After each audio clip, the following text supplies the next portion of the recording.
নমস্কার বন্ধুরা, মিনতি village food কিচেনের আজকের নতুন একটা পর্বে আমার সকল পুরনো বন্ধু ও নতুন বন্ধুদের অনেকটা ভালোবাসা। আজকে আমি আপনাদের সঙ্গে শেয়ার করব কাঁচা পেঁপের মোরব্বা।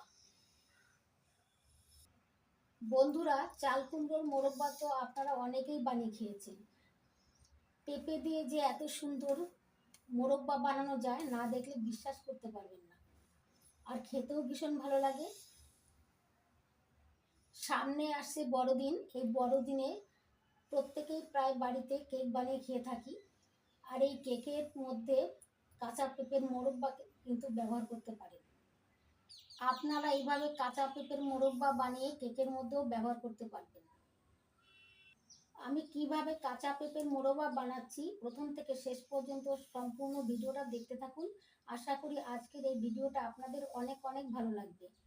আমার চ্যানেলে এখনো পর্যন্ত নতুন হয়ে থাকলে চ্যানেলটিকে সাবস্ক্রাইব করে আমার পাশে থাকবেন। আপনাদের একটা লাইক আর কমেন্ট আমাকে অনেক নতুন নতুন ভিডিও বানাতে উৎসাহিত করে। আর ভিডিওটা একটা লাইক দিয়ে দেখা শুরু করবেন আর সুন্দর একটা কমেন্ট করে আমার পাশে থাকবেন। চলুন তবে রেসিপিটি শুরু করা যাক।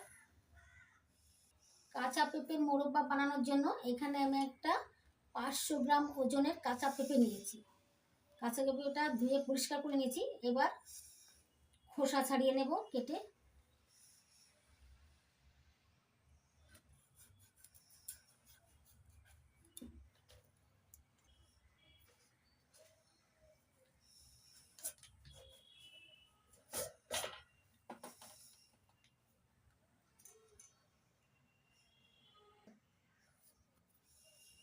এবার খোসা ছাড়িয়ে নিচ্ছি। খোসাটা একটু মোটা করেই ছাড়াতে হবে, সবুজ অংশ যেন না থাকে। সবুজ অংশ থাকলে মোরব্বাগুলো তেতো লাগবে খেতে।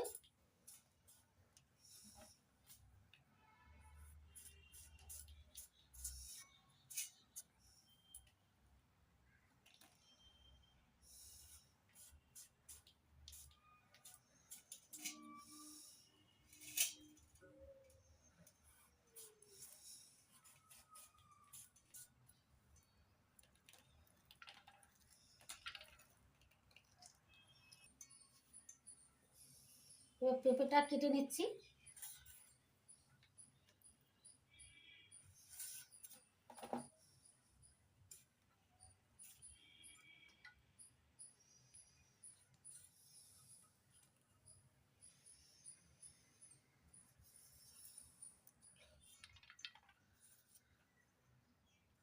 বীজগুলো ফেলে দিচ্ছি।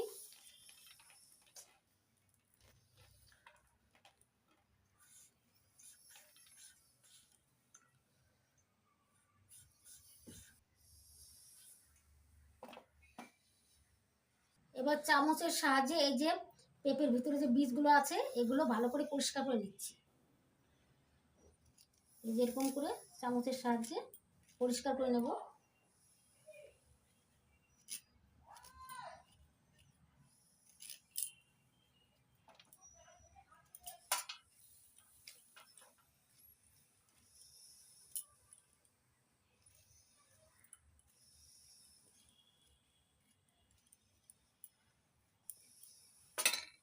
দেখুন ওদের সবগুলো পেঁপের বীজগুলো ভেতর থেকে বের করে জলের মধ্যে দিয়ে দিচ্ছি। এবার ভালো করে ধুয়ে নিতে হবে। পেঁপের খোসা ছাড়িয়ে জল দিয়ে ধুয়ে নিয়েছি। আর পেঁপের খোসা ছাড়ানোর পর ওজন হয়েছে 400 গ্রাম। 500 গ্রাম পেঁপের খোসা আর বীজ ছাড়িয়ে 400 গ্রাম হয়েছে। আপনারা যখন পেঁপের মোরব্বা বানানোর জন্য পেঁপে নেবেন, পেঁপেটা একটু মোটা ধরনের নেবেন যাতে মাংসটা মোটা ধরনের থাকে। এবার আমি এই পেঁপের পিসগুলো জল দিয়ে ধুয়ে নিয়েছি। এবার এই পেঁপেগুলো একটু কেচে নেব। তার জন্য একটা পিঁড়ে নিয়েছি, শক্ত জায়গায় রেখে কাচাতে হবে। আর একটা কাঁটা চামচ নিয়েছি, এইভাবে কাচিয়ে নিচ্ছি। এই যে এইভাবে যতদূর সম্ভব ভালো করে কাচিয়ে নিতে হবে।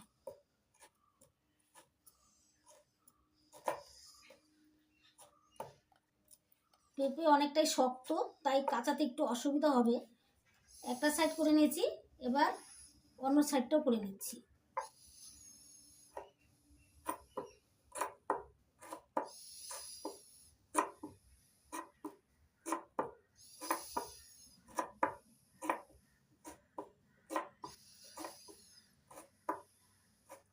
আমরা যেমন চাল কুমড়ো মোরব্বা বানালে এরকম কাচিয়ে নিই, ঠিক সেরকমভাবেই কাচিয়ে নিতে হবে।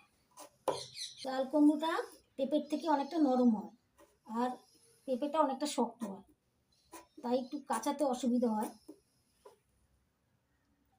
এই দেখুন বন্ধুরা, এরকম করে কাচিয়ে নিয়েছি।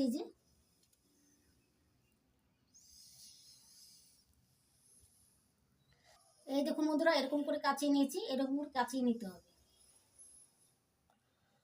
এইভাবেই সবগুলো পেঁপের পিস কাচিয়ে নেব।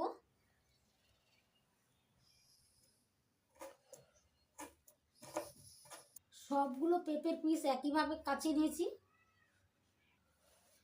কাঁচানোর পর দেখুন বন্ধুরা, পেঁপেগুলো আগের থেকে অনেকটাই নরম হয়েছে। এই দেখুন,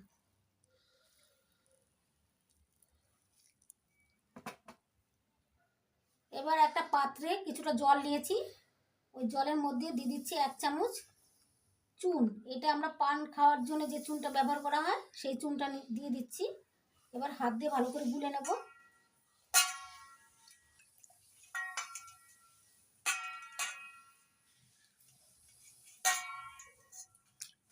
চুনটা জলের সঙ্গে ভালো করে গুলে নিয়েছি। এবার কেচে নেওয়া পেঁপেগুলো জলের মধ্যে দিয়ে দিচ্ছি। এখানে আমি 400 গ্রাম পেঁপের জন্য 4 চামচের 1 চামচ চুন দিয়েছি জলের সঙ্গে গুলে। বেশি দেবেন না, বেশি দিতে গেলে আবার পেঁপেগুলো লাল হয়ে যেতে পারে, মোরব্বাগুলো টেস্ট হবে না।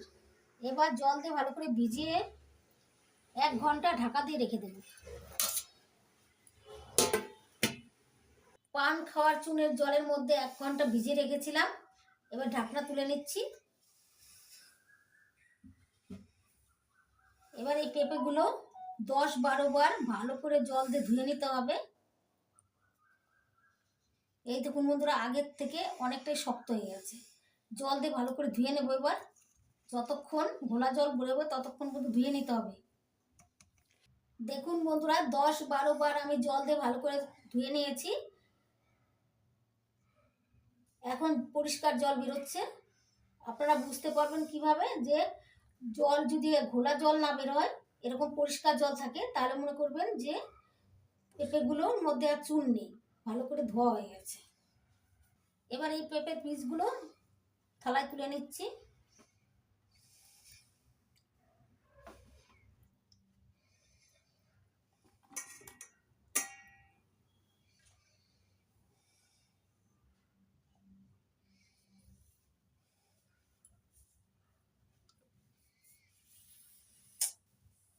এবার মোরব্বা বানানোর জন্য আমি এই পেঁপের বীজগুলোর থেকে ছোট ছোট করে কেটে নেব।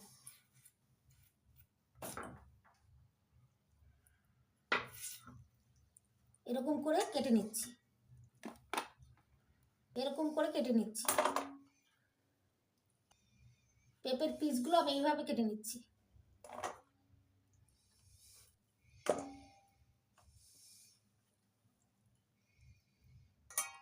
একইভাবে সবগুলো পেঁপের পিস কেটে নিচ্ছি।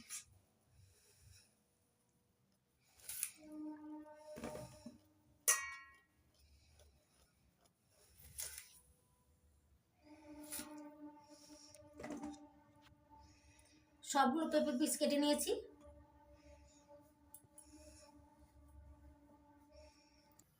এবার গ্যাস জ্বালিয়ে গ্যাস ওভেনে কড়াই বসিয়ে কড়াইয়ের মধ্যে দিয়ে দিচ্ছি কিছুটা জল। এবার এই জলটা টকবক করে ফুটিয়ে নেব। দেখুন বন্ধুরা, জল ফুটতে শুরু করে দিয়েছে। এই ফুটন্ত জলের মধ্যে কেটে নেওয়া পেঁপের টুকরোগুলো দিয়ে দিচ্ছি।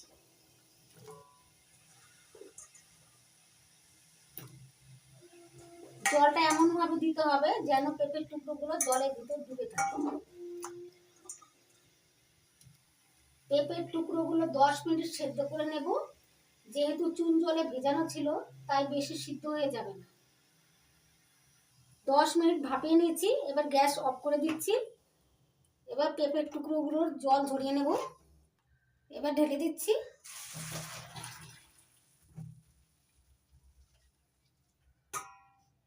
এবার গরম গরম পেঁপের টুকরোগুলো কড়াইয়ের মধ্যে নিয়ে নিচ্ছি। নরম পেঁপের টুকরোর উপরে এবার 400 গ্রাম পেঁপে আছে এখানে, তার জন্য 400 গ্রাম চিনি দিয়ে দিচ্ছি। যতটা পেঁপে হবে ততটাই চিনি লাগবে। এবার একটু নাড়াচাড়া করে মিশিয়ে নিচ্ছি। পেঁপে গরম আছে, এর জন্য দেখবেন চিনিটা গলে যাবে।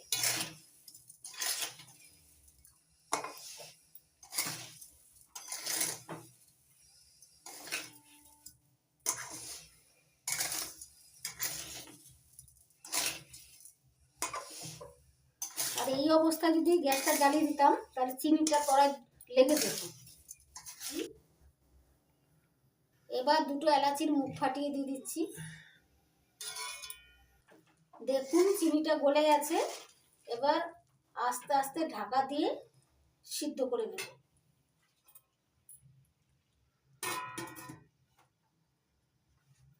দেখুন বন্ধুরা, চিনি গলে গেছে।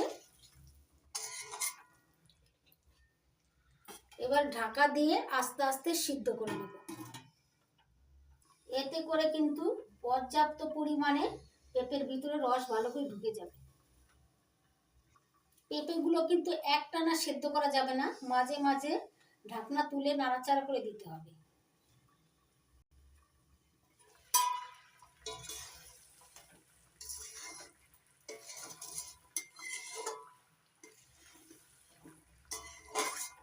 নাড়াচাড়া করে দিলাম, আবার ঢেকে দিচ্ছি। এখানে আমি 10 থেকে 15 মিনিট ঢেকে ঢেকে এইভাবে সিদ্ধ করে নেব।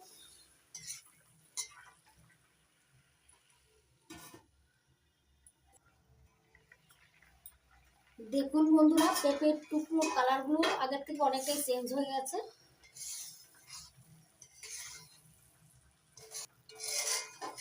নাড়াচাড়া করে নিলাম আবার। এবার আবারও ঢাকা দিয়ে দিচ্ছি। মোরব্বা তৈরি করার সময় তাড়াহুড়ো করা যাবে না, আস্তে আস্তে টাইম নিয়ে মোরব্বা তৈরি করতে হবে। 10-15 মিনিট রান্না করে নিয়েছি ঢেকে ঢেকে। এখন দেখুন বন্ধুরা, কালারটা অনেকটাই চেঞ্জ হয়ে গেছে। আর হাত দিয়ে একটু খুন্তিতে করে দেখতে হবে যে শক্ত হয়েছে কিনা।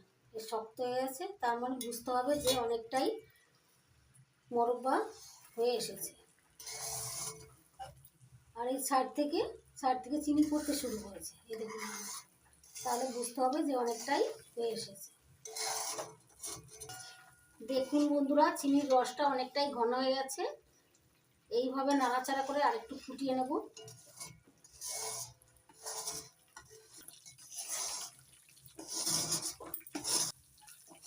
দেখুন বন্ধুরা, চিনিটা অনেকটাই ঘন হয়ে গেছে। আর গ্যাস জ্বালাবো না, এবার গ্যাসটা অফ করে দিচ্ছি। এবার নাড়াচাড়া করবো, নাড়াচাড়া করতে করতে এই রসটা শুকিয়ে যাবে।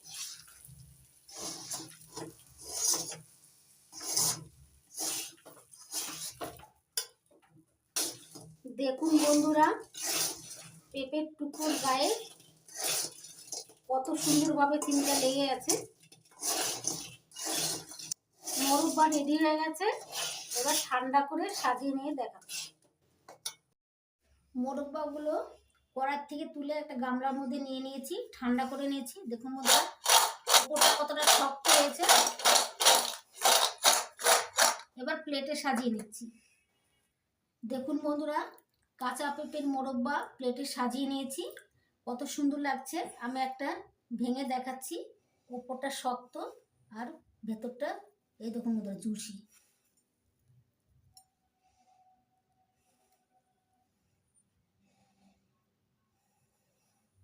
আশা করছি আজকের এই কাঁচা পেঁপের মোরব্বার রেসিপি আপনাদের অনেক ভালো লেগেছে। যদি ভালো লেগে থাকে তাহলে আপনারা বাড়িতে বানাবেন আর কমেন্ট করে জানাবেন আপনাদের কেমন লাগলো। যদি ভালো লেগে থাকে তাহলে লাইক করবেন, কমেন্ট করবেন, বন্ধুদের সঙ্গে প্রচুর শেয়ার করবেন। আর আমার চ্যানেলটিকে সাবস্ক্রাইব করে অবশ্যই আমার সঙ্গে থাকবেন। আপনারা ভালো থাকবেন, সুস্থ থাকবেন। আজকের মতো এই পর্যন্ত। আবার আসবো নতুন কোনো ভিডিও নিয়ে।